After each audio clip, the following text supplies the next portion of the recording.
In these dusty classrooms, the bell still rings. The children still sing. But the lessons aren't always learned. You go then to the classroom and you find a mix of children who probably, if you are from Kenya, for example, they can speak Kiswahili. They cannot, if you are from the local community, they can also not speak the local community. If you are from Ethiopia and you go to another grade and you'll find the population is from Sudan, is from Somalia, is from DRC, they are bringing different languages. Here in Dadaab, where over 100,000 children learn under the shadow of displacement, English and Kiswahili, the backbone of Kenya's education, are foreign tongues.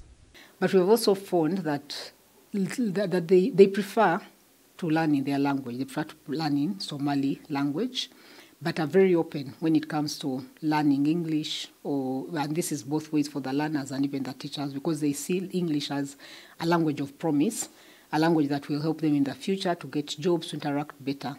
But when it comes to Swahili, there's a bit of more negative attitudes towards Swahili. They don't really see where is this really taking us beyond these classrooms. The teachers here speak Somali, some Arabic, but Swahili, that's where the struggle begins. Even English is tough, but at least children see it as the language of opportunity. Kiswahili, they don't see its value. So, for example, they've been even allowed to use bilingual methods in teaching. So, using Somali to support the teaching of English in the classrooms or to support the teaching of concepts. So, being able to do what we call code switching to support language. It's not something that is usually necessarily pushed, but it's important to understand contexts and to use localized methods to support learning, bearing the context in mind. And then even parents have complained about language learning comprehension for those particular learners because the teachers are not proficient, or there is a mismatch in the language between the teachers and the learners, and that has affected learner outcome. We have an enrollment of 1019 boys and 102 girls, a total of 2,021 learners. Number of teachers we have in this school, the teachers we have in this school are divided into two. We have incentive teachers and we have national teachers who are TSC but are paid by LBDF. So we have 19 incentive teachers and 4 national teachers. Most teachers in these camps are refugees themselves, volunteers without formal training, standing in for a system stretched thin. They switch between Somali and English just to keep lessons alive, while Swahili barely gets an ear. Low pay drives trained teachers away. Volunteer teachers are left holding classes of 80, sometimes 100 pupils. I teach all the subjects except Kiswahili.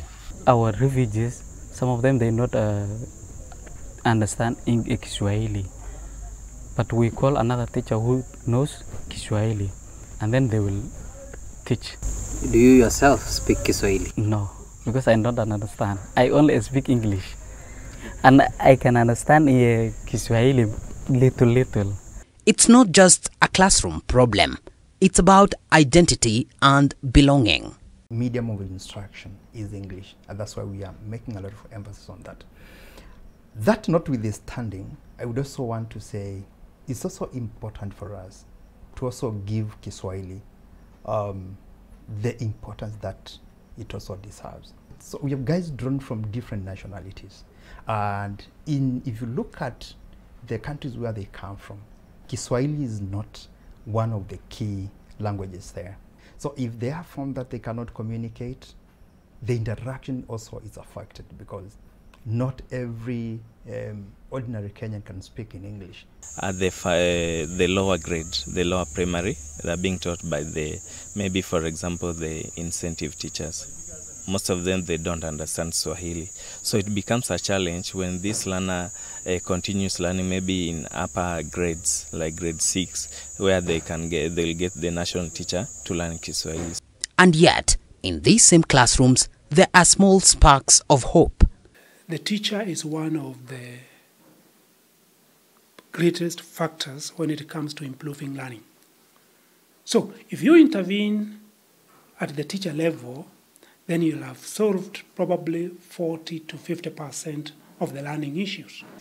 I'm teaching in JSS section. Probably I'm one female teacher in that school, teaching junior school.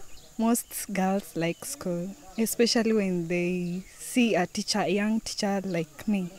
They'll get attracted, whereby they'll be coming to school every day.